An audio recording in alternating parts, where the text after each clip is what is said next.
सरकारीकृत धन प्रेषण योजना के अंतर्गत टीसीएस दर को 5% से कम करके 2% करने का प्रस्ताव करती हूं।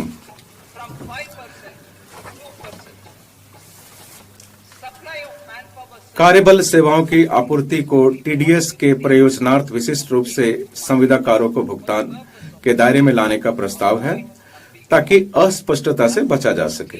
इस प्रकार इन सेवाओं पर टीडीएस की दर 1% अथवा 2% मात्र होगी। मैं छोटे करदाताओं के लिए एक योजना का प्रस्ताव करती हूं, जिसमें नियम आधारित स्वचालित प्रक्रिया से कर निर्धारण अधिकारी के समक्ष आवेदन दाखिल करने के स्थल पर कम अथवा शून्य कटौती प्रमाण पत्र प्राप्त करना संभव हो सकेगा। अलग अलग कंपनियों में प्रतिभूतियां धारित करने वाले करदाताओं की सुविधा के लिए मैं प्रस्ताव करती हूं कि डिपॉजिटरी निवेशक से प्रपत्र 15(6) अथवा प्रपत्र 15(j) स्वीकार करें तथा इसे सीधे विभिन्न संगत कंपनियों को उपलब्ध करा दें। मैं एक सांकेतिक शुल्क के भुगतान पर विवरणियों को संशोधित करने के लिए उपलब्ध समय को 31 दिसंबर से 31 मार्च तक बढ़ाने का प्रस्ताव करती हूं। मैं कर विवरणियों को दाखिल करने के लिए अलग अलग समय सीमा रखने का प्रस्ताव भी करती हूं। ITR 1 और ITR 2 विवरणियों वाले व्यक्तियों द्वारा इसे 31 जुलाई तक दाखिल करना जारी रहेगा और गैर लेखा परीक्षा व्यापार मामलों या न्यासों को 31 अगस्त तक समय की अनुमति देने के लिए प्रस्ताव किया जाता है। किसी अनिवासी द्वारा अचल संपत्ति की बिक्री पर टीडीएस की कटौती किए जाने और टैन की आवश्यकता के बजाय निवासी क्रेता के पैन आधारित चालान के माध्यम से जमा किए जाने का प्रस्ताव है।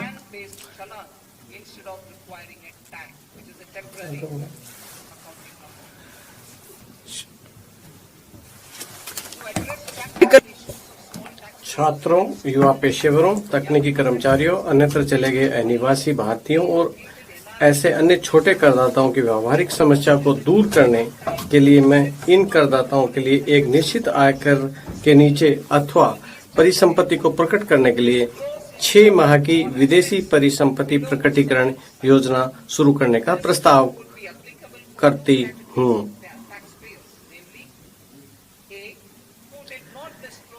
ये योजना करदाताओं की 2 श्रेणियों पर लागू होगा। नामतः क जिन्होंने अपनी विदेशी आय पर या परिसंपत्ति प्रकट नहीं की, और दूसरा जिन्होंने अपनी विदेशी आय प्रकट की है और या देय कर का भुगतान किया है किंतु अपेक्षित परिसंपत्ति की घोषणा नहीं कर सके हैं। श्रेणी क के लिए अप्रकट आय परिसंपत्ति की सीमा 1 करोड़ रुपए तक करने का प्रस्ताव है। उन्हें कर के रूप में परिसंपत्ति के उचित बाजार मूल्य का 30% या अप्रकट आय का 30% और दंड के स्थान पर अतिरिक्त आयकर के रूप में 30% का भुगतान करना होगा। इससे अभियोजन से उन्मुक्ति होगी। श्रेणी ख के लिए परिसंपत्ति मूल्य 5 करोड़ तक करने का प्रस्ताव है। इसमें 1 लाख रुपए के भुगतान पर दंड और अभियोजन दोनों से उन्मुक्ति होगी। दंड और अभियोजन को युक्तिसंगत बनाना। कार्यवाहियों की विविधता व्यापार की सुगमता में बाधा डालती है। मैं दोनों के लिए एक सामान्य आदेश के माध्यम से कर निर्धारण और दंड कार्यवाहियों को एकीकृत करने का प्रस्ताव करती हूँ। अपील की प्रक्रिया के निष्कर्ष पर ध्यान दिए बिना प्रथम अपीलीय प्राधिकार के सक्षम अपील की अवधि के लिए दंड राशि के संबंध में करदाता का कोई ब्याज देता नहीं होगी। पेट दबा, हर रोग दबा, ठीक जगह। बताओ, इंडिया का फाइनेस्ट बेबी डायपर के कर मांग पर होती रहेगी। मुकदमेबाजी को कम करने के लिए एक अतिरिक्त उपाय के रूप में मैं करदाता को संगत वर्ष के लिए लागू दर के अतिरिक्त 10% कर दर के साथ विवरणी को पुनर्निर्धारण कार्यवाहियों के पश्चात भी अद्यतन करने की अनुमति देने का प्रस्ताव करती हूँ। कर निर्धारण अधिकारी उसके बाद अपनी कार्यवाहियों में से इस अद्यतन विवरणी का उपयोग करेंगे। कर की सूचना देने वाले मामलों में दंड और अभियोजन से उन्मुक्ति हेतु एक फ्रेमवर्क पहले से मौजूद है। मैं उन्मुक्ति के इन फ्रेमवर्क को गलत सूचना देने के संबंध में लागू करने का प्रस्ताव करती हूँ। तथापि ऐसे मामलों में करदाता के देकर और ब्याज के अलावा अतिरिक्त आयकर के रूप में राशि के 100% का भुगतान करना अपेक्षित होगा। खातों की लेखा परीक्षा कराने में विफलता, अंतरण मूल्य निर्धारण, लेखा परीक्षा रिपोर्ट प्रस्तुत न करने तथा वित्तीय लेन देनों के लिए विवरण प्रस्तुत करने में चूक जैसी कतिपय तकनीकी चूकों के लिए दंडों को शुल्क में परिवर्तित करने का प्रस्ताव करती हूँ।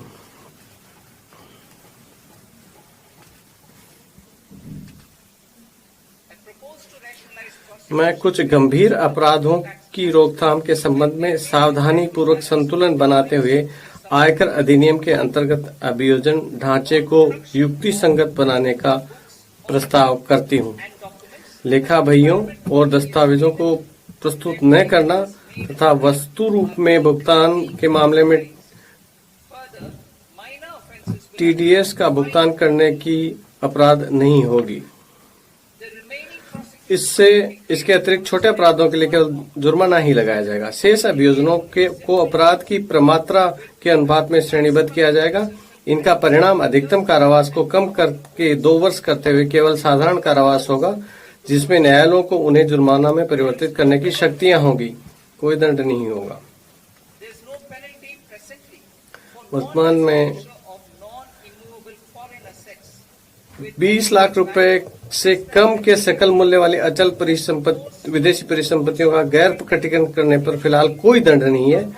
मैं 1/10/2024 से भूतलक्षी प्रभाव से उनको अभियोजन से उन्मुक्ति का प्रस्ताव करती हूँ।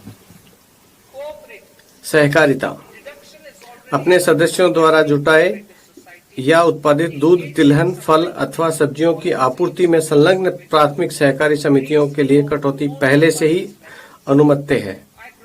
मैं उनके सदस्यों द्वारा उत्पादित पशु चारा और कपास के बीज की आपूर्ति को इस कटौती में शामिल करने का प्रस्ताव करती हूँ। मैं नई कर व्यवस्था के अंतर्गत अंतर सहकारी समिति लाभांश आय को इसके सदस्यों में आगे संवितरण की सीमा तक कटौती के रूप में अनुमति दिए जाने का प्रस्ताव करती हूँ। मैं किसी अधिसूचना राष्ट्रीय सहकारी संघ द्वारा दिनांक 31/1/2026 तक कंपनियों में किए गए निवेश पर प्राप्त लाभांश आय पर 3 वर्षों की अवधि के लिए छूट देने का प्रस्ताव करती हूँ। ये छूट केवल तभी प्रदान की जाएगी जब उक्त लाभांश को इसके सदस्य सहकारी समितियों से आगे वितरित किया जाए। भारत के विकास इंजन के रूप में आईटी क्षेत्र को सहायता। भारत सॉफ्टवेयर विकास सेवाओं, आईटी समर्पित सेवाओं, ज्ञान प्रक्रिया आउटसोर्सिंग सेवाओं और सॉफ्टवेयर विकास से संबंधित संविदागत अनुसंधान और विकास सेवाओं के क्षेत्र में वैश्विक अग्रणी है। ये व्यवसाय क्षेत्र एक दूसरे से अभिन्न रूप से जुड़े हुए हैं। इन सभी सेवाओं को उन पर लागू 15.5% के एक समान सेफ हार्बर मार्जिन के साथ सूचना प्रौद्योगिकी सेवाओं की एक सकल श्रेणी के अंतर्गत सम्मिलित किए जाने का प्रस्ताव है।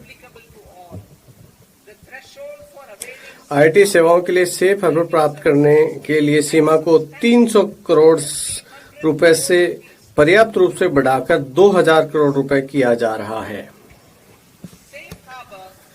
आईटी सेवाओं के लिए सेफ हार्बर का अनुमोदन एक स्वचालित नियम आधारित प्रक्रिया द्वारा किया जाएगा, जिससे आवेदनों की जांच करने और स्वीकार करने के लिए किसी कर अधिकारी की आवश्यकता नहीं होगी।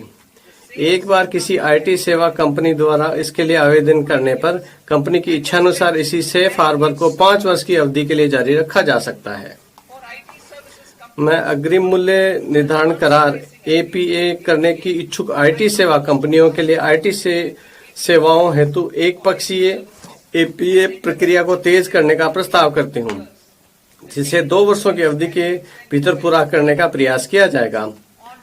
करदाता के अनुरोध पर 2 वर्ष की अवधि को आगे 6 महीने के लिए बढ़ाया जा सकता है। मैं एपीए में शामिल होने वाली कंपनी को उपलब्ध संशोधित विवरणी की सुविधा उसकी संबंध संस्थाओं को भी प्रदान किए जाने का प्रस्ताव करती हूँ। वैश्विक व्यापार और निवेश आकर्षित करना। डाटा केंद्रों में महत्वपूर्ण अवसंरचना को समक्ष बनाने और निवेश बढ़ाने की आवश्यकता पर विचार करते हुए मैं किसी ऐसे विदेशी निवेश के लिए वर्ष 2047 तक एक रियायत प्रदान करने का प्रस्ताव करती हूँ। जो भारत में डाटा केंद्र और सेवाओं का उपयोग करके वैश्विक स्तर पर क्लाउड सेवाएं प्रदान करती हैं। तथापि इससे भारतीय पुनर्बिक्री संस्था के माध्यम से भारतीय ग्राहकों को सेवा प्रदान करने की आवश्यकता होगी। यदि डाटा सेंटर प्रदान करने वाली कंपनियां एक संबंधित कंपनी है तो मैं उसे लागत कर पर 15% का सेफ हार्बर प्रदान करने का भी प्रस्ताव करती हूं। इलेक्ट्रॉनिक विनिर्माण के लिए जस्ट इन टाइम कार्य कुशलता का उपयोग बढ़ाने के लिए मैं बीजक मूल्य के 2% के लाभांतरण पर किसी ब्रांडेड वेयरहाउस और कंपोनेंट वेयरहाउस के लिए अनिवासियों को सेफ हार्बर प्रदान करने का प्रस्ताव करती हूं। लगभग 0.7% का परिणामी कर प्रतिस्पर्धी क्षेत्राधिकार के मुकाबले काफी कम होगा। भारत में टोल विनिर्माण को बढ़ावा देने के लिए मैं ऐसे किसी अनिवासी को आयकर से 5 वर्षों के लिए छूट प्रदान का प्रस्ताव करती हूं जो बॉन्डेड क्षेत्र में किसी टोल विनिर्माता को पूंजीगत